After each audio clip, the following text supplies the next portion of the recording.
tires fall off. Hella thick, I wanna smash them all now. Speed up, gas pedal, gas pedal, gas pedal.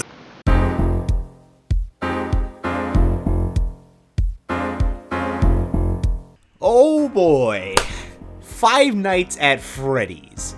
You know, this is one video topic that I always find myself just repeating over and over again. After I finish recording, I realize, you know what? There's more to talk about. So this is actually my 5th re-record of the Five Nights at Freddy's rant. This is one game I've been wanting to talk about for a while. Not just gameplay wise, but fan base wise. We'll get into the fan base later, but for now, how about we take a more in-depth look at the games. Five Nights at Freddy's was a fairly well-known horror game that was released on August 8th of 2014. As soon as it was released on the Steam market for sale, everyone said it was the scariest game they have ever played. Now, if you've known me for a long time, I love horror games, especially the good ones like the RPG Maker ones or the Silent Hill games made on the early PS1. But here's my beef. Horror has been kind of dying lately. I mean, people who made games like Slender think horror are just jump scares, and that's no way to construct a horror game. To quote Nitrorad for a second, "Fear is an ongoing thing, something that stays present within you. If something's scary, you should continue to feel scared after leaving the game. Jump scares don't scare people. They startle people. You get a sudden jolt of anxiety, but after 2 seconds, it's all gone. The fear leaves completely, and that is not good horror." And wouldn't you know it, Five Nights at Freddy's consists of jump scares.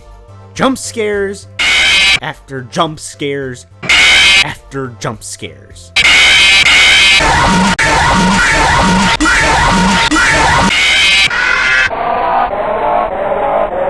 Now, in the game's defense, you can only get the jump scares when you lose.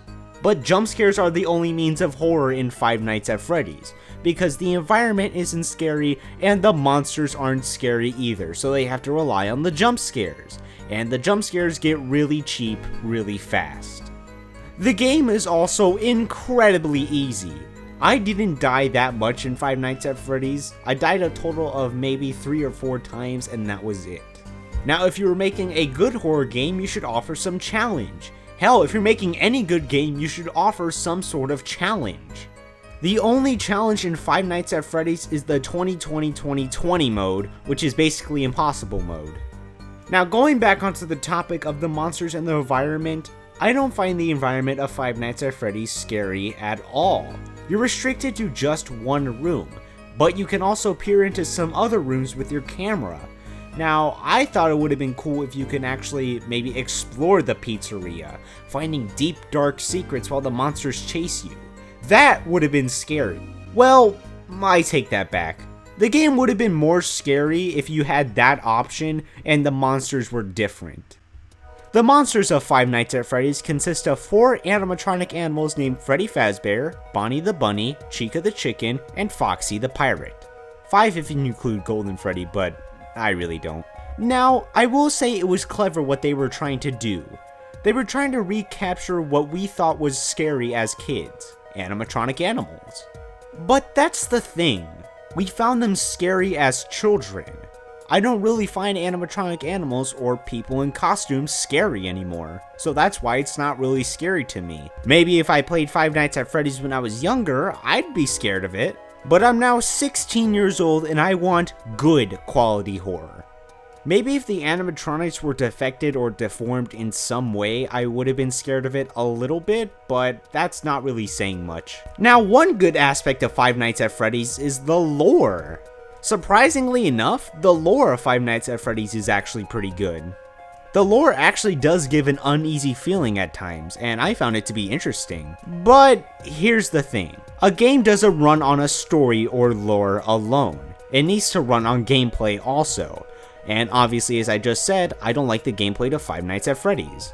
Now, did the other 2 games improve on the gameplay at all? Yeah, Five Nights at Freddy's has 2 sequels to the original game.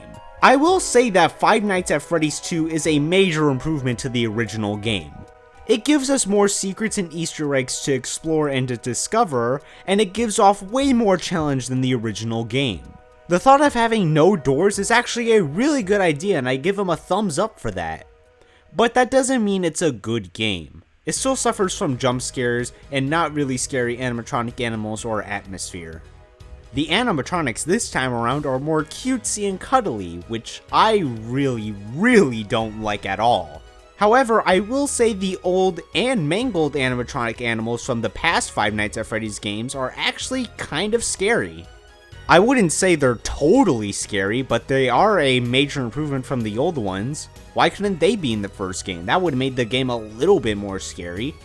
In the end, I wouldn't say Five Nights at Freddy's 2 is a good game, but I will say it is a major improvement from its original predecessor.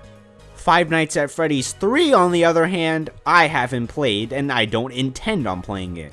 My friend told me that it's even more jump scares and it's not even scary at all. And he loved the first 2 games. Looking at the designs of the animatronic animals this time around, I just feel like they're trying too hard to be scary now. I mean, seriously, this is way over the top and it's not even scary. I mean, take a look at this monster from Dot Flow. They're called the Kaibutsu, and they terrify me to shit. Actually, how about we talk about Dot Flow and how it's more scary than Five Nights at Freddy's? Dot Flow doesn't rely on animatronic animals, it doesn't rely on lore, it doesn't rely on jump scares. Dot Flow's saving grace is surrealism and exploration, and they accomplish both of these aspects incredibly well. Dot Flow's world is scary, and I really mean scary.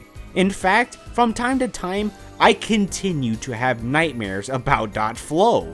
You're not restricted to just one room. You can explore and discover as much as you want. That right there is a really great way to design a game. The monsters that follow you in Dot Flow, like I previously mentioned, are the Kaibutsu. And oh my god, they are so terrifying. Their designs are very well made and I actually do get scared when I see them. Dot Flow is what I like to call a perfect horror game. And this was made in 2007 on RPG Maker. Five Nights at Freddy's was created in a more advanced game engine and was released in 2014 and doesn't even manage to be scary. It just blows my mind. Oh, but that isn't even the worst part of Five Nights at Freddy's. No. The worst part is the fan base of Five Nights at Freddy's. I honestly would say that it is close to being as worse as the Venturian Tale community. Yeah, it's that bad, folks. They don't give the game enough criticism. They automatically look at it and think, hey, it's a great game because PewDiePie, Markiplier, and any other famous YouTuber has played it already and said it was a good game. Also, the fan base overhypes everything related to Five Nights at Freddy's. Let's take 2 YouTube channels for example. I will first be looking at Diet Stab. 5 months ago, she was a small YouTube channel with only 500 subscribers that used to post videos regarding Vine Sauce and other miscellaneous videos. As soon as she posted a Five Nights at Freddy's video, it blew up. And I'm gonna be honest, the video was awful. The video was absolutely awful. She claimed it as animation, but it's just images popping in and out. It's just different images. It's not animation. Do you know what animation is? In the matter of 4 months, she hit 11K subscribers. I'm thinking, what the hell just happened? It doesn't end there, folks. She posted even more Five Nights at Freddy's quote-unquote animations, and they each got 1 million or so views. In a matter of a few more months, 100K subscribers. How? Like, you do realize that the only reason you're at 100K is because you posted Five Nights at Freddy's videos, right? If you didn't post them, you'd probably be at 5K right now. And honestly, I find it bullshit.